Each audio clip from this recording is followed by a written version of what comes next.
10월 25일 주일 예배를 임례송 부름으로 하나님께 드리겠습니다. 주님의 성령 지금 이곳에 임하소서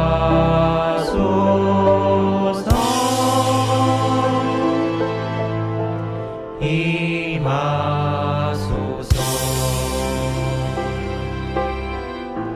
할렐루야 할렐루야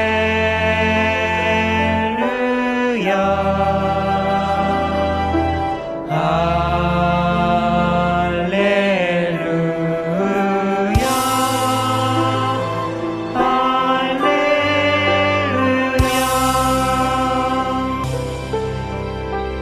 주님의 성령 지금 이곳에 임하소서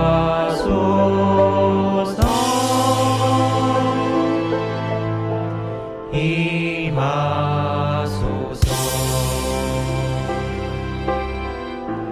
할렐루야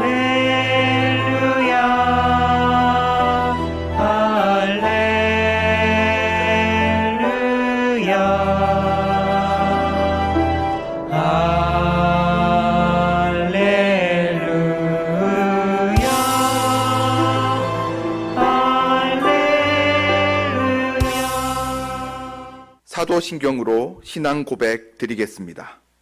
나는 전능하신 아버지 하나님, 천지의 창조주를 믿습니다. 나는 그의 유일하신 아들, 우리 주 예수 그리스도를 믿습니다. 그는 성령으로 잉태되어 동정녀 마리아에게서 나시고 본디오 빌라도에게 고난을 받아 십자가에 못 박혀 죽으시고 장사된 지 사흘 만에 죽은 자 가운데서 다시 살아나셨으며 하늘에 오르시어 전능하신 아버지 하나님 우편에 앉아 계시다가 거기로부터 살아있는 자와 죽은 자를 심판하러 오십니다. 나는 성령을 믿으며 거룩한 공교회와 성도의 교제와 죄를 용서받는 것과 몸의 부활과 영생을 믿습니다. 아멘. 오늘 우리에게 주시는 하나님 말씀은 사도행전 10장 1절에서 8절 말씀입니다. 신약성경 204페이지입니다. 하나님 말씀을 제가 봉독하겠습니다. 가이사랴에 고넬료라 하는 사람이 있으니 이달리아 부대라 하는 군대의 백부장이라. 그가 경건하여 온 지방과 더불어 하나님을 경외하며 백성을 많이 구제하고 하나님께 항상 기도하더니 하루는 제 9시쯤 되어 환상 중에 밝기 봄에 하나님의 사자가 들어와 이르되 고넬료야 하니 고넬료가 주목하여 보고 두려워 이르되 주여 무슨 일이니이까? 천사가 이르되 내 기도와 구제가 하나님 앞에 상달되어 기억하신 바가 되었으니 내가 지금 사람들을 욥바에 보내어 베드로라 하는 시몬을 청하라. 그는 무두장이 시몬 집에 유숙하니 그 집은 해변에 있다 하더라. 마침 말하던 천사가 떠나매 고넬료가 집안 하인 둘과 부하 가운데 경건한 사람 하나를 불러 이 일을 다 이루고 욥바로 보내니라. 아멘. 이번 주일은 503주년 되는 종교개혁 기념주일이기도 합니다. 1517년 10월에 마지막 가는 그날에 마르틴 루터가 비텐베르크 성당 문 앞에 95개 조에 질문서를 던짐으로 촉발된 것이 바로 종교개혁입니다.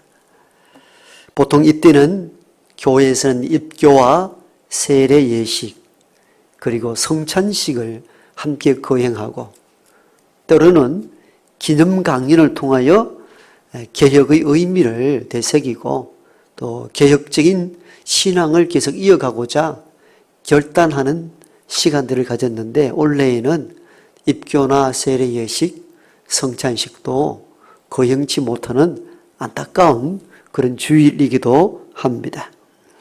입교와 세례 예식을 받아야 할 이들이 또 출석하여 정상적 교육을 받지 못해서 다음으로 미루게 되고, 또 음식을 함께 나누는 성찬 예식에 또 어려움이 있어서 올해는 시행치 못하도록 그렇게 조치를 했습니다.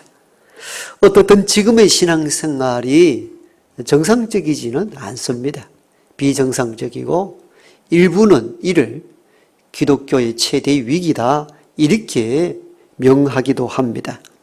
그러나 달리 생각하면 이때가 신앙을 새롭게 할 수 있는 새로운 기회가 될 수 있다는 생각도 동시에 듭니다.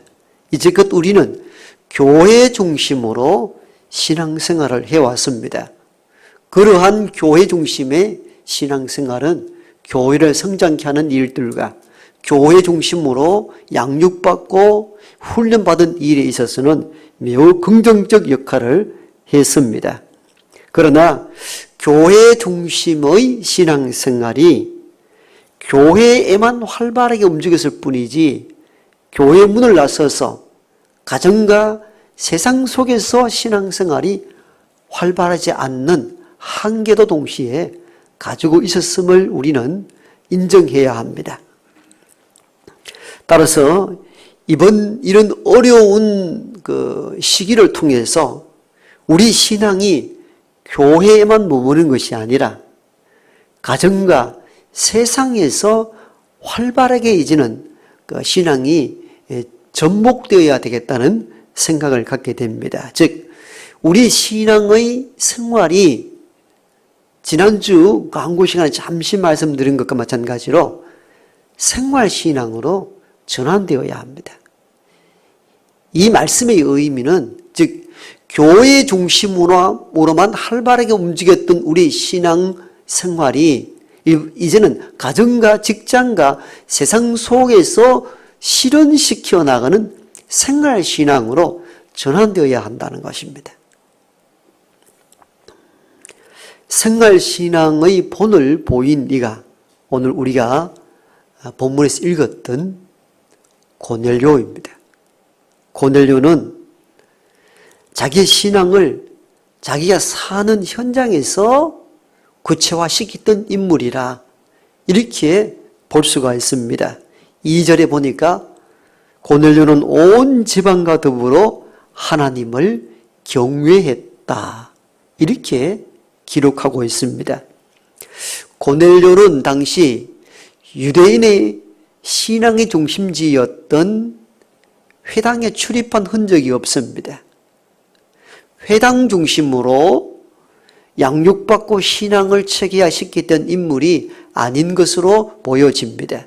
오늘 본문에 기록되어 있고 우리가 이전에 잘 아는 것과 마찬가지로 고넬료는 로마 황제가 유대를 다스리기 위하여 파송한 로마 군대 장교입니다.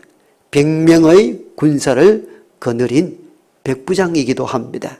그러니까 이방인 출신이고 유대인들은 회당 중심으로 거기서 하나님께 예배하고 거기서 하나님의 말씀을 배우고 익혔던 중심적 신앙의 근거가 회당이라면은 고넬료에게 있어서는 그 회당에 출입할 수도 없을 뿐만 아니라 거기에서 하나님을 경배하거나 하나님에 대한 신앙을 전수받을 일이 없었습니다.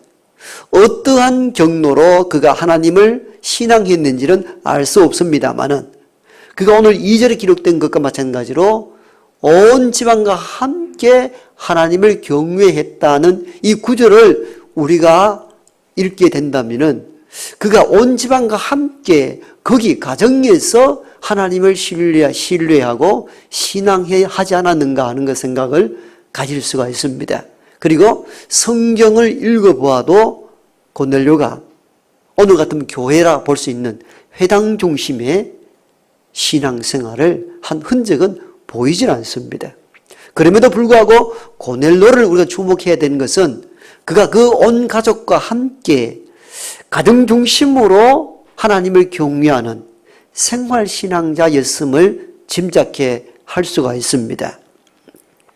우리는 이 대목을 중요하게 바라볼 필요가 있습니다. 즉, 내가 사는 삶의 현장에서도 하나님을 경외할 줄 알고 하나님의 뜻대로 기도하고 구제할 수 있어야 한다는 겁니다. 이게 생활신앙자라 이렇게 표현할 수 있는 것이죠. 이런 내가 사는 곳에서 신앙을 구체화했던 인물들은 성경에서 여러 곳 나타납니다. 여러분 구약의 다니엘서를 보면요, 다니엘과 세 친구는 유대에서 바벨론으로 포로로 잡혀갑니다. 즉 더 이상 예루살렘 성전에서의 예배, 즉 당시에 제사가 불가능합니다. 유대인들의 중심은 성전이었습니다. 모든 생활과 모든 신앙의 중심은 성전이었습니다. 성전에서 제사하고 성전에서 예배드리고 성전에서 모든 것이 다 진행되고 모든 삶의 영역이 성전을 떠나서는 이루어질 수가 없었습니다. 그런데 성전은 회파되고 바벨론으로 포로로 잡혀갔습니다. 바벨론은 성전이 없습니다. 하나님을 섬기는 구체적 장소가 없단 말이에요. 오히려 온 길에 우상을 세워두고 우상에 절하는 문화밖에 없습니다. 그럼에도 불구하고 우리가 아는 바와 같이 다니엘과 세 친구는 거기에서도 하나님을 신앙했습니다. 여러분, 어떤 신에게도 절하지 말라는 어명을 다니엘의 세 친구가 받습니다. 그럼에도 불구하고 그들은 하나님을 경배했습니다. 만약에 다른 신을 섬긴다면 풀무불에 던져지리라는 바벨론 왕의 어명이 떨어졌음에도 불구하고 그걸 알면서도 그들은 하나님의 신을 여전히 거기에서 경배했습니다. 다니엘에게는 바벨론 왕 외에 다른 누구에게 간구하면 사자굴에 던져지리라 하는 명을 받았음에도 불구하고 다니엘은 하루 3번 예루살렘 성전을 향하여 기도했다라고 기록하고 있습니다. 그들은 성전 중심의 삶을 살아가다가 바벨론 포로기에 들어가서는 자기가 사는 삶의 자리에서, 즉 생활 영역에서 거기에서 하나님을 찾고 하나님에 대한 신앙을 유지했다는 것입니다. 야곱은 어떻습니까? 부모 형제를 떠나 외삼촌 집으로 가던 사막 한가운데서 하나님을 만나게 되고 거기에서 밤새 배기하였던 돌을 빼어다가 단을 쌓고 거기에서 하나님께 예배를 드립니다. 여러분, 야곱이 하나님을 만났던 것도 광야였고 거기서 단을 쌓아 요즘 같으면 교회를 지어 거기서 예배를 했다는 것입니다. 즉 야곱도 내가 사는 삶의 현장 거기에서 신앙생활을 했다는 것을 찾아볼 수가 있습니다. 아람 장군 나아만에 의해서 포로로 잡혀온 예루살렘 출신 소녀, 유대 출신 소녀도 포로로 잡혀간 거기에서 하나님에 대한 신앙을 계속 이어갑니다. 장군이 나병에 걸렸다는 사실을 알고 온 집안이 죽게 되었다고 절망할 때에 여주인에게 포로로 잡혀든 유대 소녀가 그렇게 말하지 않습니까? 우리 고향 사마리아에 가면은 하나님의 선지자가 이 병을 치료할 건데 그 한마디가 나만 장군에게 연락이 되고 그래야 나만 장군이 엘리사에게 가서 치료받아 깨끗했던 흔적들을 우리는 구약 성경을 통하여 읽게 됩니다.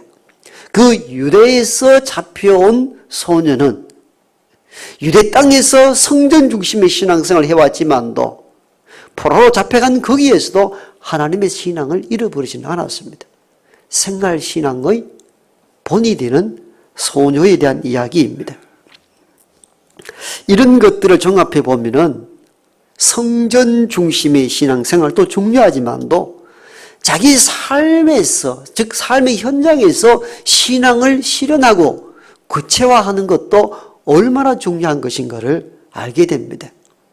지금 식으로 표현하면은 교회 중심의 신앙생활도 참 중요하지만도 여러분이 이 교회 문밖을 떠나서 가정으로 돌아가고 직장으로 돌아가고 세상 속에 거할 때에 거기에서 신앙생활 하는 것이 더 중요할 수 있다는 것을 우리는 깨달아야 합니다.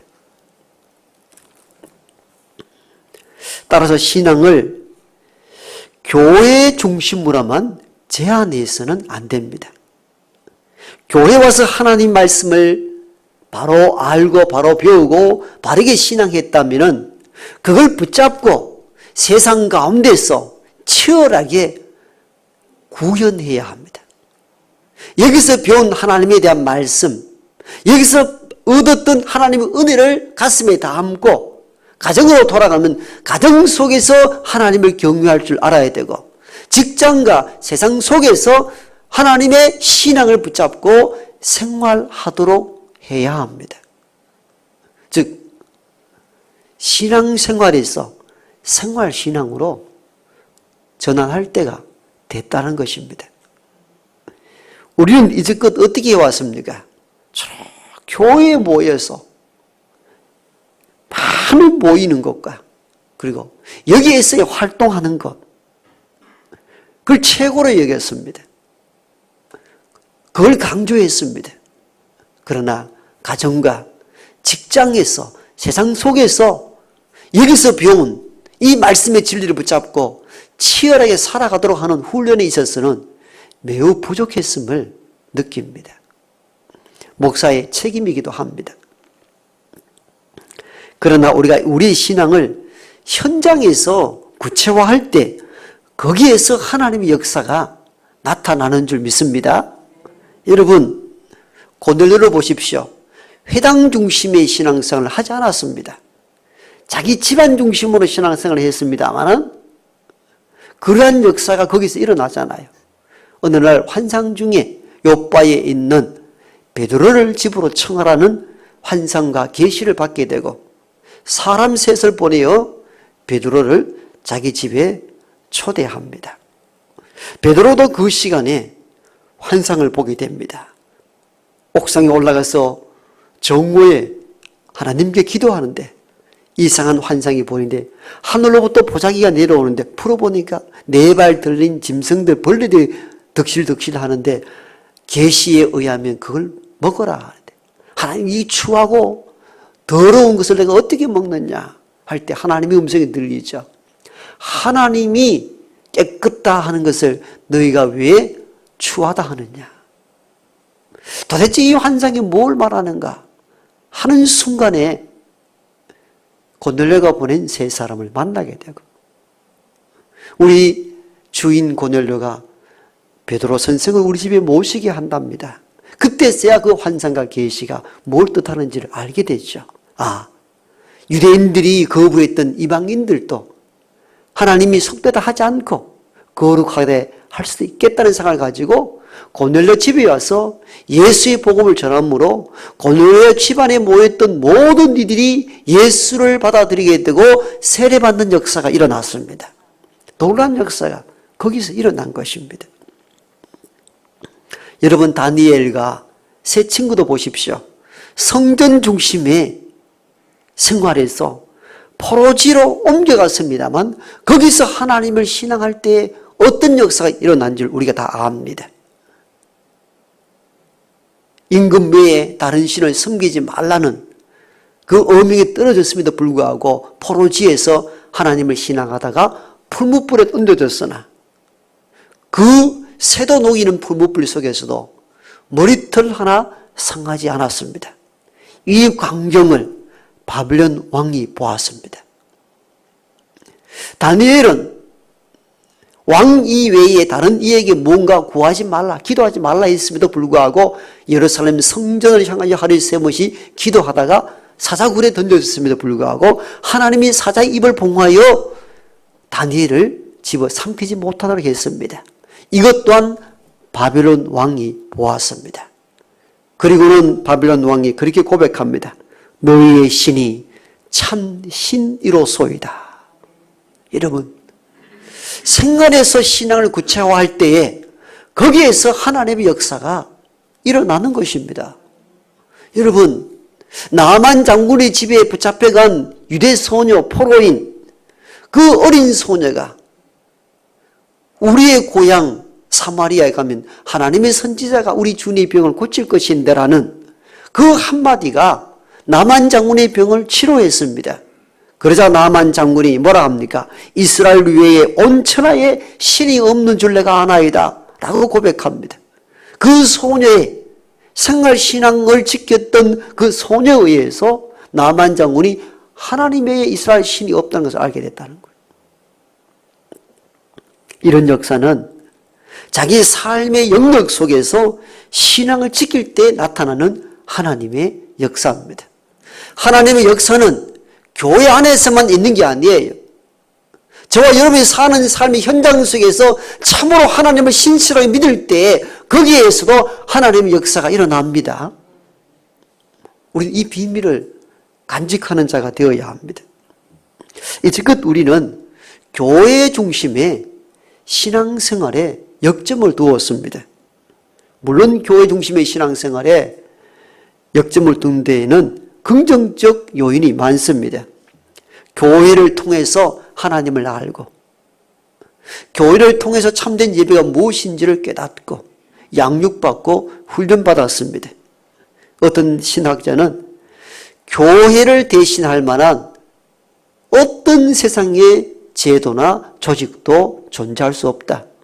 교회만이 유일하게 복음을 전수할 수 있고 양육할 수 있고 구원의 방편으로서 모든 구비가 된 유일한 공동체가 교회라 합니다. 그러므로 세상이 종말에 올 때까지 있어야 될 공동체는 교회입니다. 교회가 그만큼 중요합니다. 어떤 경우, 어떤 환난, 전쟁 가운데서도 교회는 패해서는 안 됩니다. 교회는 절대적으로 중요한 세상의 조직이요 공동체입니다. 그러나 오늘 우리가 다시 여기에만 머물지 말고 교회 중심의 신앙생활을 이제는 세상 가운데 실현하도록 확장시켜야 된다 그 말입니다. 교회의 몸이 필요 없다. 교회가 의미 없다는 것이 아니라 교회가 모든 신앙의 기초요 모태 임은 틀림없는데 그러나 우리 신앙을 교회 안의 영역에만 머물게 해서는 안 된다는 겁니다. 여기서 하나님을 알고 여기서 하나님을 배웠던 이 모든 성경의 지식을 가지고 이제는 교회 밖으로 나가서 여러분 사는 직장, 가정, 세상 속에서 구체적으로 실현해내야 된다는 것입니다. 따라서 우리 신앙을 실현할 구체적 장소는 세상입니다. 세상이에요. 그래서 주님은 우리에게 이렇게 말씀합니다. 너희가 세상의 소금이요 빛이라. 소금이 되어라, 빛이 되어라가 아닙니다. 예수 그리스도를 나의 구주로 고백하는 저와 여러분들은 이미 소금이요 빛입니다. 빛은 어디에 있어야 합니까? 어둠이 있는 곳에 빛이 있어야 합니다. 여러분, 밝은 대낮에 전등불 켜고 다니는 사람 정상인입니까? 그 미쳤다 그러죠. 전등불은 언제 필요합니까? 어둠이 있을 때 전등불이 필요하죠. 가로등 하나 없고 어둠이 있을 때 전등불 하나 켜면은 얼마나 도움이 되는지 모릅니다. 먼저 마음의 위로가 됩니다. 길을 찾을 수가 있습니다. 그런데 해가 뜨는 밝은 대낮에 전등불 켜면은 이상한 사람이죠. 이 말의 의미를 깊이 되새겨야 됩니다. 우리가 빛이라 했을 때 빛이 있어야 될 곳이 어디입니까? 어두운 세상 한가운데입니다. 우리를 주님께서 소금이라 말합니다. 소금을 맛을 잃으면 의미 없다 했는데 맛을 냅니다. 그럼 소금이 있어야 될 장소가 어디입니까? 맛이 없는 곳이 들어가는 거죠. 그래서 어떤 신학자는 교회를 이렇게 평가합니다. 교회는 소금 창고와 같아. 염전에 보면은 소금이 나가기 전에 소금 창고에 가득 소금을 모아두잖아요. 그런데 소금 창고에 계속 염전에 일하는 신분이 계속 소금 창고에 소금만 모읍니까? 그건 세상으로 내보내기 위하여 잠시 모아둔 것이 불가합니다. 교회가 소금의 창고라면 여기만 계속 우리는 100명 되면 200명, 200명 되면 500명, 500명 되면 1000명, 1000명 되면 10,000명 뭐 계속 소금 창고만 모으는 거예요. 세상으로 흩어보내야 되는데. 그럼 원래 교회 에클레시아라는 이 단어의 의미는 흩어지다는 의미를 가지고 있어요.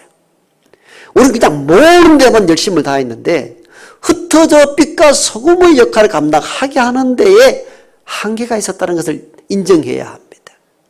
그래서 주님은 너희가 소금이여 빛이요 말할 때에 위치와 장소를 지정했습니다. 세상의 소금이요 세상의 빛이라. 이 말씀의 의미를 깊이 새겨 들어야 됩니다.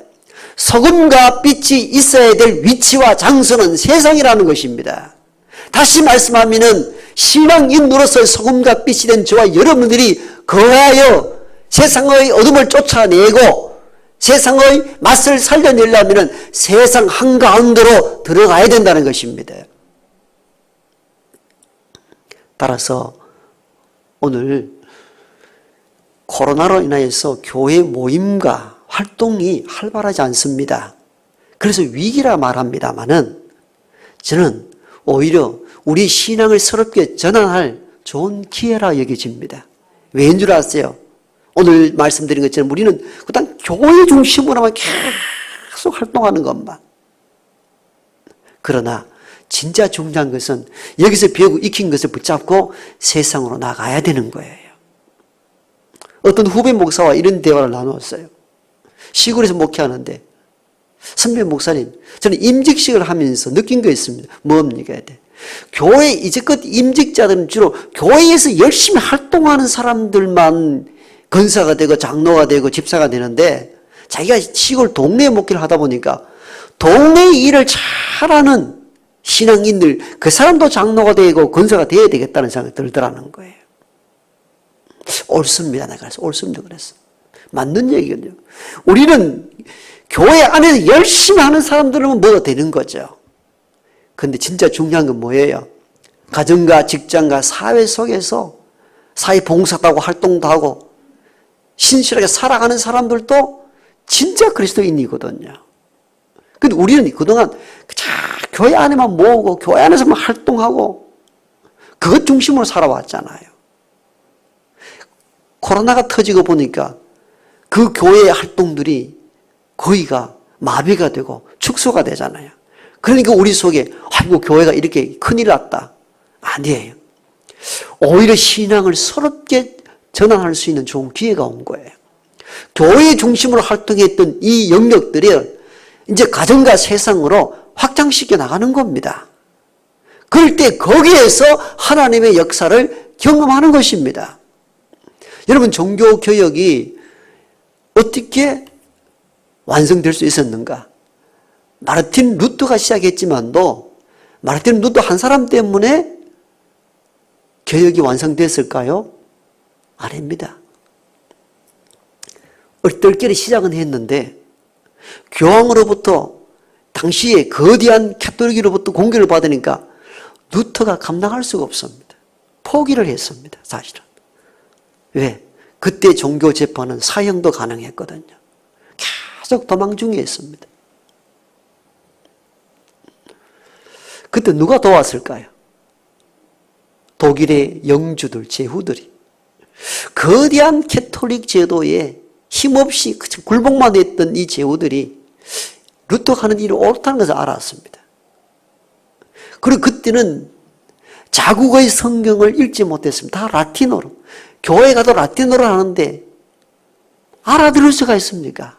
그냥 어떤 외형적인 집례는 보고 느낄 수 있지만도 메시지를 모르는 거예요. 그 루터가 한 일이 뭡니까? 도망 다니면서 한 일이 성경을, 라틴어 성경을 독일어로 번역하는 거였습니다.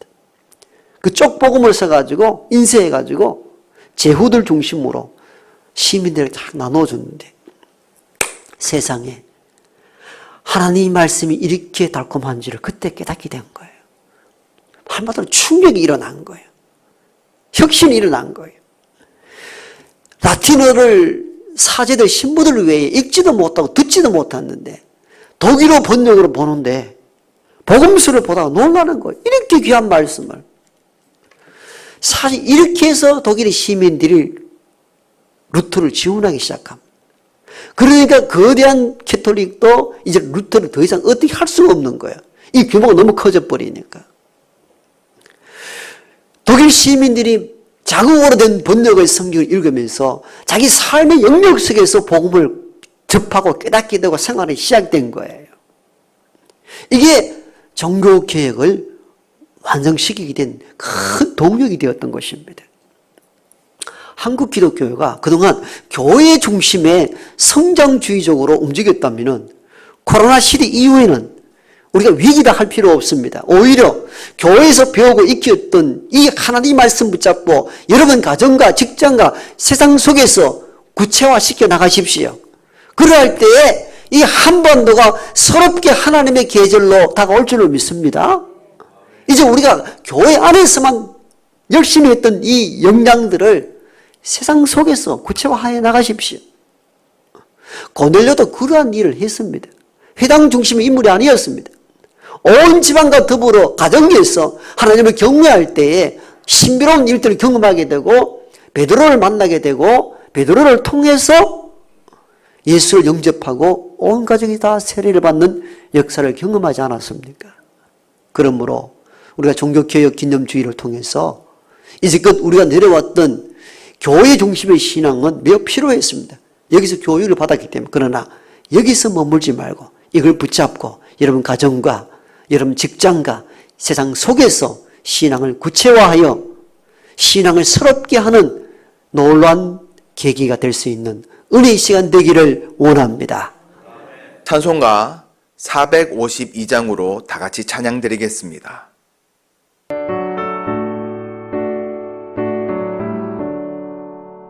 내 모든 소원 기도의 제목 예수님 닮기 원함이라 예수님 형상 나에게 위해 세상에 모으기 전에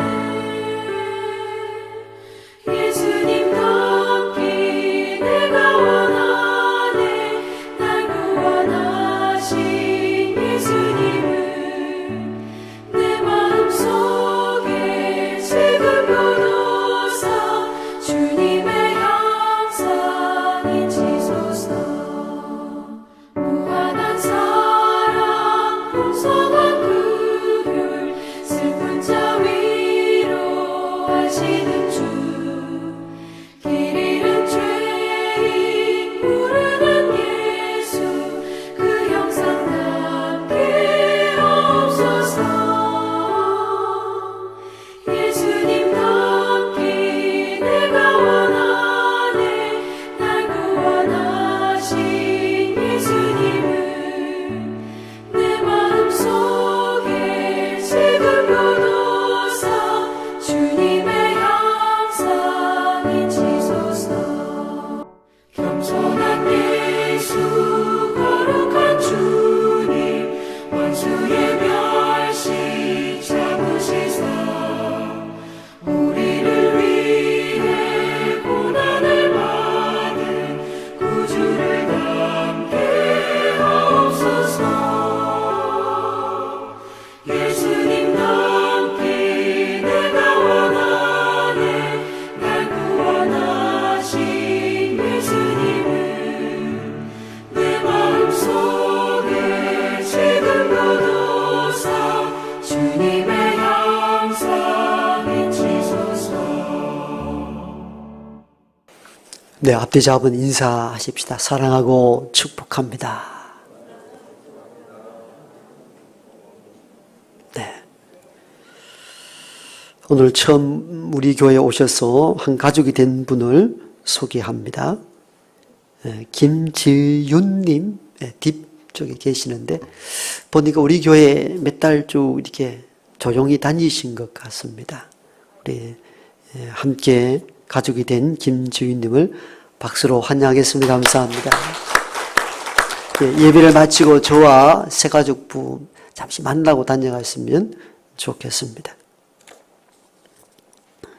주보를 중심으로 교회 소식 몇 가지 공지합니다. 오늘은 종교개혁 503주년 되는 때입니다. 500년 전에 개혁이 일어났고 오늘의 개신교회, 개혁교회가 시작이 된 겁니다. 우리의 마음도 새롭게 하고 또 신앙도 새롭게 다질 수 있는 그런 한 주간이 되기를 원합니다. 정기당회 1, 2 권사의 2부 예배 후에 모임 갖겠습니다. 다음 주에는 우리 교회의 임직예식을 2부 예배 중에 가집니다. 우리는 특별 행사를 따로 가질 수가 없는 어려움 때문에 예배 중에 간소하게 진행합니다만은 오늘 1부 예배 오신 분 그대로 1부 오시면 되겠고 또 2부 예배 때는 또 1부 예배 오시도록 제가 강구하고 가족들이 오실 수 있기 때문에 이렇게 함께 헌신해 주시기를 바랍니다.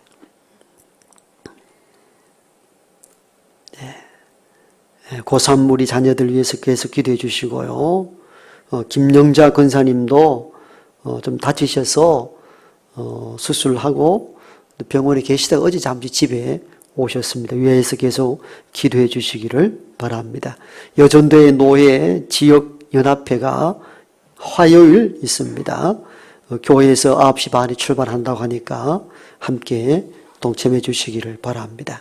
11월달 예배 안리는 마가 교구입니다. 그 외의 소식은 주보를 참고하면 되겠습니다. 이제는 우리 구주 예수 그리스도의 은혜와 하나님의 크고 놀라우신 사랑하심과 성령의 내주 교통하심이 교회에서 배우고 익힌 말씀 붙잡고 가정과 직장에 그리고 세상에서 그대로 살기를 작정하는 여기 모인 하나님의 모든 권속들과 병과 환난과 어려움 중에 있는 땅의 모든 백성들 머리 위에와 그리고 해외 선교사님들과 오늘 우리와 함께 예배하며 한 가족이 된 김지윤님 머리 위에 이제부터 영원토록 함께 하옵시기를 간절히 축원하옵나이다. 아멘.